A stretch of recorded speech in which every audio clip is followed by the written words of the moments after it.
In Lecture 1, the Introduction to Market Failures, our Module 4, which is actually our last module of Section 1, we're going to be talking about when those markets fail. So what we've been assuming so far when we've been talking about supply and demand has been perfectly competitive markets, or very competitive markets where there's many buyers, many sellers, and they are all taking the price in the market as given. That equilibrium price is the price that's charged, is the price that sellers receive in the market. What we're going to do now is start to talk about when those markets fail to allocate or we don't reach our socially optimal equilibrium. So what we've been talking about so far is something like the market for pizza. And the market for pizza is a pretty straightforward market. We wouldn't say that there's any failures in it. And so when we talk about the equilibrium, the prices that we see are the socially optimal prices. However, this isn't going to be the case for all goods. So let's get in and start talking about when markets fail. So what we're talking about in terms of a market failure is when the market fails to produce the equilibrium quantity, or what we would call as a socially optimal equilibrium quantity.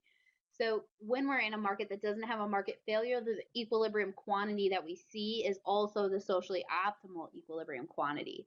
When a market fails to produce that equilibrium quantity, we consider that to be a market failure, and we can see that sometimes is actually going to be the case where no private seller is even willing to enter into the market and supply the product. One market failure that we're going to talk about is something like national defense. National defense is a market failure. We all want national defense, right? I am very thankful that the US government protects me on a regular basis from outside invasion.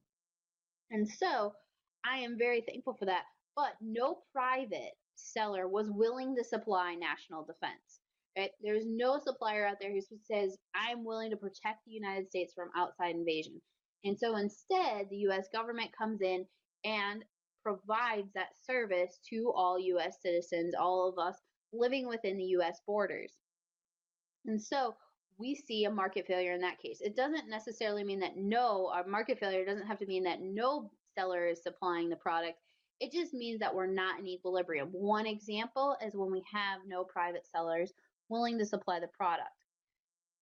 There can be two primary reasons why we have what we call market failures. Market failures can exist when resources are underallocating or we're not producing enough of the product. Or it could be the case that we're producing too much.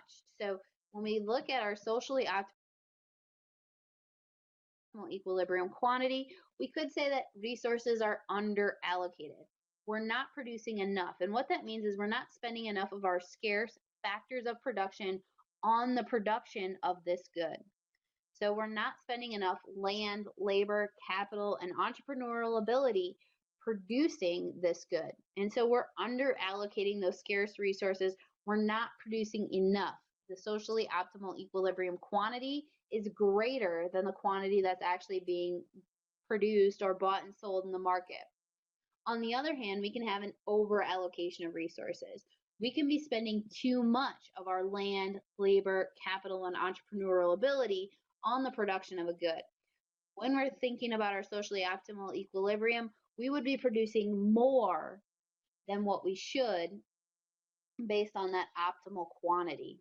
All right. So we can first have a demand side failure. So there might be a failure on the demand side. And what we're going to see is when that demand curve, that market demand curve, doesn't represent everyone's willingness to pay for the product or service. So we might have individuals who we don't realize benefit or have a willingness to pay for the service, or it might be that people don't have an incentive to tell me or tell the market exactly how much they're willing to pay. And when we don't see everyone's willingness to pay, when we can't add up all of those individual demand curves, we're going to under allocate our resources. We're not going to spend enough of our land, labor, capital, and entrepreneurial ability on the production of these goods. One example is public art.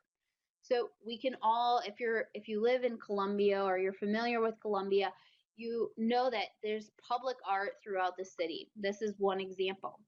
However, there are many people who enjoy having public art in their town. It makes their property values go up. It beautifies the city, makes visitors happy to come and look at the art.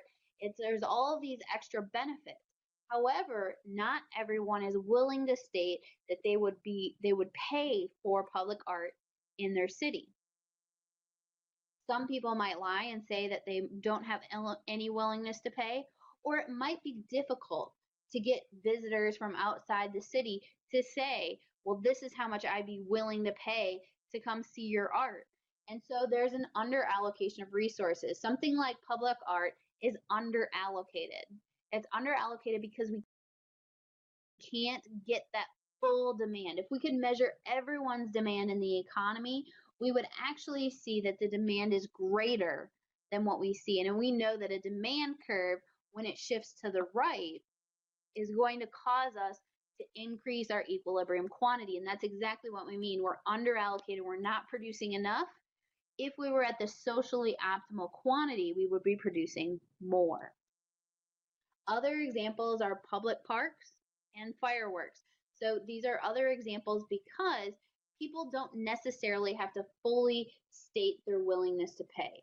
So something like a public park, I could say, I don't want to contribute to your public park. There might be a question on my taxes that says, do you want to contribute to a public park? And I would say no. But then when it comes after the public park is built, I go and I use the public park.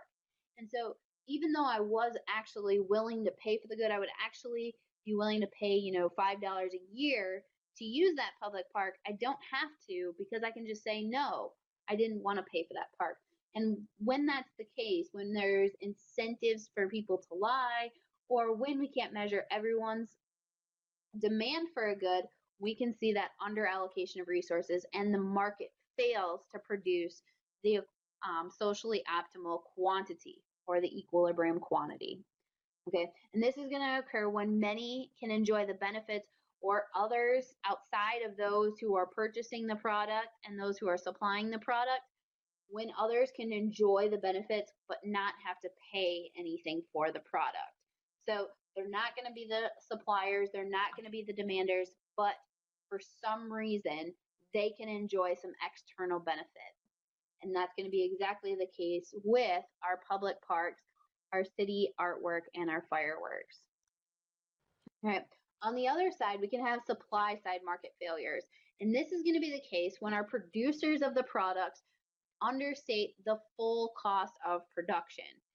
Okay, and so we know based on our input costs affect where our supply curve lies. And so if we were to increase the cost because we're not, a supply side market failure is understating those costs, if we were to feel those full costs of production, it would actually shift the supply curve to the left. Input costs increase, we shift the supply curve to the left, and we'd see that we're actually over allocating our resources. If our sellers can't feel the full effect of the cost of producing their good, they're actually going to over allocate resources. They're going to spend too many scarce resources on the production of that good. And if they were to feel the full cost, if the cost would increase to reflect the full cost of production, it would shift that supply curve to the left, and that would cause a reduction in the quantity and a movement towards that socially optimal quantity or efficient equilibrium quantity. So one example, and the most popular example when we start to talk about supply side market failures is going to be pollution. So we have a factory, they're dumping pollution into Lake Murray. That is very costly to society, right? I'm not going to want to swim in Lake Murray anymore. It's not just that business that's affected by them dumping pollution, but other businesses also have a cost. And it might not be necessarily a dollar amount that's there, but they might lose revenue because nobody wants to boat or swim on Lake Murray anymore. And so we have all of these different pieces that are coming into play. And so if that firm had to feel the full cost of production, or if they had to reduce their pollution and find another way to eliminate that, we can see how their costs may increase. And if their costs go up, that shifts that supply curve to the left, and then it reduces the quantity that we're producing towards that socially optimal quantity. All right, again, the firm is not paying the full cost of producing the product, and that's why we have a market failure. The market is failing to produce the socially optimal quantity, that equilibrium quantity, because firms don't feel the cost. They don't feel the cost of their pollution. All right, so a market failure exists when the market's not in equilibrium, when we can't achieve that socially optimal quantity. We're not efficiently allocating our scarce resources. We have scarce land, labor, entrepreneurial ability, and capital. And if we don't allocate those efficiently, then our whole market is not going to be in equilibrium. And so what we need to try to achieve are these market failures to be eliminated. How do we do so? Remember, when we talk about our market system, there's an active but limited government. And this is exactly when our government becomes active. When our markets fail to allocate the efficient equilibrium quantity, the government can step in and help improve the outcome. So often what you're going to hear when politicians start to talk about an intervention, when they start to decide, okay, we should put a tax on this, or the government should supply this, or the government should mandate this, they're doing so because they believe there's a market failure. The market failure, that's up to you to decide whether it's the case that a market failure exists. But something like national defense, the example that I've already given, the government stepped in and said, there's a market failure here. We need to protect the United States and the citizens here from outside invasion. No private seller is willing to do so.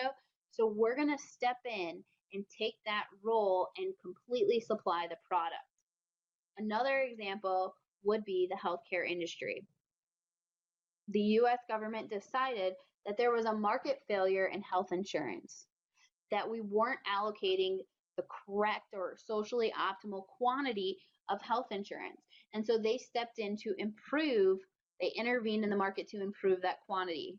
Again, it's your decision on whether you actually believe there's a market failure, but they use the reasoning that a market failure exists, and this is why the government should intervene. This is what we mean by active but limited government. So the government is only intervening when we see market failures exist. We're going to talk specifically about two types of market failures. First, public goods, and we're going to talk about the different types of goods that exist, and specifically public goods and how market failures exist within that market. And then next, we're going to talk about externalities. So this will be in lecture 3, both positive externalities and negative externalities. And what you want to think about in terms of externalities is going to be that sometimes I'm not the buyer and I'm not the seller of a product, but I'm still affected by the market transaction. So the buyer and the seller come together and they agree on a price, and I am somehow affected by the consumption or production of those products. All right, so this is going to be a great and interesting module, a little shorter than the previous one, which I know you'll all be happy about.